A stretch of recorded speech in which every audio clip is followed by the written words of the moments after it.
অখিল গগৈৰ মাতৃৰ বিয়োগৰ খবৰ ল'বলৈ গৈ এতিয়া বিপদত জ্ঞানশ্ৰী বৰা হয়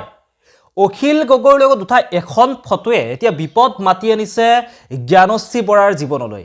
ৰাইজৰ দলৰ যি প্ৰাৰ্থী জ্ঞানশ্ৰী বৰা এই জ্ঞানশ্ৰী বৰাৰ কথা আপোনালোক সকলোৱে জানে নিজে কলেজৰ অধ্যাপিকা পদ ত্যাগ কৰি সুন্দৰ এটা চাকৰি ত্যাগ কৰি তেওঁ ৰাজনীতিৰ পথাৰখনলৈ আহিছিল ৰাজনীতিৰ পথাৰত খোজ দিছিল কিন্তু পিছলৈ তেওঁ পৰাজয় বৰণ কৰিল আৰু সেই জ্ঞানশ্ৰী বৰাই এতিয়া কিন্তু ভয়ংকৰ বিপদৰ সন্মুখীন হৈছে কাৰণ আপোনালোকে গম পায়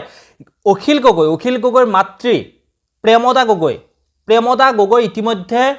আমাক সকলোকে এৰি থৈ গুচি গৈছে আজিৰ পৰা কেইদিনমান আগতে আৰু তাতে খবৰ ল'বলৈ বহু ব্যক্তি গৈছে অখিল গগৈৰ ঘৰত লোকে লোকাৰণ্য হৈ পৰিছে ৯৬ বছৰ বয়সত অখিল গগৈৰ মাতৃ ইহ সংসাৰ ত্যাগ কৰিছে আৰু সেই অখিল গগৈৰ ঘৰতেই খবৰ ল'বলৈ গৈ এই জ্ঞানশ্ৰী বৰা বৰ্তমান সময়ত বিপদত পৰিছে কি বিপদত পৰিছে হয়তো আপোনালোকেও জানিবলৈ ইচ্ছা কৰিছে নহয়নে মই আপোনালোকক জনাই আছো ভগৱানে আমাক মানুহ বুলি নহয় প্ৰত্যেকটো জীৱকে এনেকুৱা এটা শক্তি দিছে আমি কিবা এটা দুখ পালেও সেই দুখটোত প্ৰতিটো সময়ত ধৰি থাকিব নোৱাৰো এটা সময়ৰ পিছত গৈ সেইখিনি নিজে আমি সম্ভালিব পৰা হৈ যাও আমি পাহৰিব পৰা হৈ যাও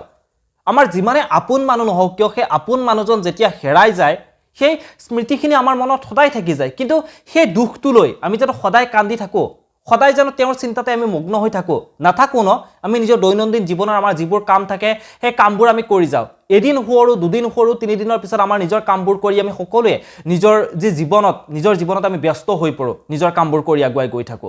অখিল গগৈৰ মাতৃৰ ৯৬ বছৰ বয়স হৈছিল অখিল গগৈয়ে যিধৰণে মাতৃক শুশ্ৰূষা কৰিব লাগে সেইদৰে মাতৃক শুশ্ৰূষাও কৰিছিল আৰু সেই অখিল গগৈৰ মাতৃয়ে জীৱনত বহু কিবা কিবি দেখিলে অখিল গগৈৰ সফলতা দেখিলে ৰাজনীতিৰ পথাৰখন অখিল গগৈ কিদৰে আছে আৰু এইবাৰ যেহেতু নিৰ্বাচনত অখিল গগৈ জয়লাভ কৰিলে বহু কিবা কিবি অখিল গগৈৰ মাতৃয়ে দেখা পাই গ'ল বহু সফলতা দেখা পাই গ'ল অখিল গগৈৰ মাতৃয়ে আৰু একেবাৰে উচিত সময়ত অখিল গগৈৰ মাতৃয়ে ইহ সংসাৰ ত্যাগ কৰিছে জন্ম হ'লে যিহেতু মানুহ মৃত্যু হ'বই লাগিব গতিকে অখিল গগৈৰ মাতৃয়ে এটা উচিত সময়ত তেওঁ ইহ সংসাৰ ত্যাগ কৰিছে যদিও দুখ লগা কথা যদিও সেয়া সঁচাকে দুখ লগা কথা অখিল গগৈয়ে নিজৰ মাতৃক হেৰুৱাইছে কি আমি সকলোৱে সমবেদনা জ্ঞাপন কৰিছো তে আত্মাৰ সদ্গতি পাওক তাৰে কামনা কৰিছো তথাপিও কিন্তু সেইখিনি পৰিস্থিতিত অখিল গগৈয়ে নিজকে সম্ভালিছে বা সকলোৱে নিজকে এটা সময়ত সম্ভালিব পৰা হৈ যায় আৰু অখিল গগৈৰ লগত জ্ঞানশ্ৰী বৰাই এখন ফটো হাঁহি উঠিছিল এই হাঁহি উঠা ফটোখনতে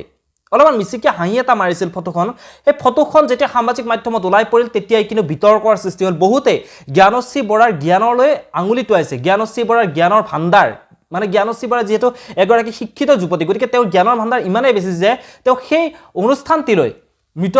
ঘৰত তেওঁ গৈ কিন্তু তাতে হাঁহি ফটো উঠিছে সেইটোৱেই জ্ঞানশ্ৰী বৰাৰ কৰবাত ভুল হৈ গ'ল আমাৰ সামাজিক মাধ্যমত একাংশ বুদ্ধিজীৱী আছে নহয় সেই বুদ্ধিজীৱীখিনিয়ে জ্ঞানশ্ৰী বৰাক লৈ বিতৰ্ক কৰা আৰম্ভ কৰিলে জ্ঞানশ্ৰী বৰাই হেনো জ্ঞানৰ ভাণ্ডাৰ